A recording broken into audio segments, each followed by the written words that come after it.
தான் இருக்கக்கூடிய இடத்துல தான் நல்ல பேர் எடுக்கணும் அப்படின்றதுக்காகவோ, தன்னோட இடத்த தக்க வச்சுக்கணும் அப்படின்றதுக்காகவோ, ஒரு நபர பத்தி முழுசா தெரிஞ்சுக்காம, அரைகுறையா தெரிஞ்சத வச்சு, அவங்கள பத்தி குறை சொல்லியோ, இல்ல அவங்க செய்யாத ஒரு தப்ப அவங்க தான் செஞ்சாங்கன்னு சொல்லி பழி போட்டோ, தன்னோட காரியத்த சாதிச்சுக்கலாம் அப்படின்னு அவங்க நெனச்சாங்கன்னா, கண்டிப்பா அது அவங்களுக்கு நிலைக்காது. ஒரு நபர்கிட்ட பழகும்போது நம்ம கவனத்துல வைக்க வேண்டிய 2 விஷயம். 1, பால் நல்லா இருந்தா மட்டும் பத்தாது. பால் வைக்கக்கூடிய பாத்திரமும் நல்லதா இருக்கணும். அப்பதான் அந்த பால் கெட்டு போகாம இருக்கும். அதே மாரி தான் நம்ம எவ்வளோ நல்லவங்களா இருந்தாலும், நம்ம சேரக்கூடிய சேர்மானம் சரியில்ல அப்படின்னும்போது, நம்மளும் கெட்ட பழக்கவழக்கங்களுக்கு ஆளாக தான் செய்வோம். 2, ஒரு நபர்கிட்ட பழகும்போது யார எந்த இடத்துல வைக்கணும் அப்படின்றது தெரிஞ்சு தான் பழகணும். அப்படி இல்ல அப்படின்னா, நம்ம இருக்க வேண்டிய இடத்துல இருக்க முடியாம போயிரும்.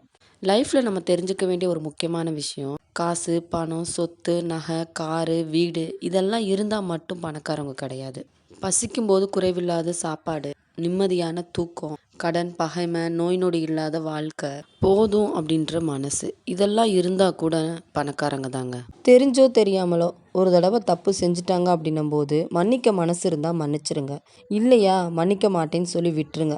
ஆனா 2மே இல்லாம திட்டி மன்னிக்கவும் செஞ்சுட்டு நேரம் கிடைக்கும் போதெல்லாம் செஞ்ச தப்ப குத்தி குத்தி காட்டிக்கிட்டே இருக்காதீங்க. ஏன்னா ஒரு கட்டத்துல இது எங்க கொண்டு போய் விட்டுரும் தெரியுமா? ஏன்டா இந்த தப்பு செஞ்சோம் அப்படின்றத தாண்டி, எதுக்குடா இந்த தப்ப இவங்க கிட்ட சொன்னோம்? இனிமே தப்பு செஞ்சா இவங்க கிட்ட சொல்லவே கூடாது. எப்படியாவது மறைச்சிறணும் அப்படின்ற நிலைமைக்கு தள்ளிரும். நான் சொன்னது பிடிச்சிருந்துச்சுன்னா லைக் பண்ணுங்க. ஒப்பீனியன் ஏதாவது இருந்துச்சுன்னா கமெண்ட்ல ஷேர் பண்ணுங்க.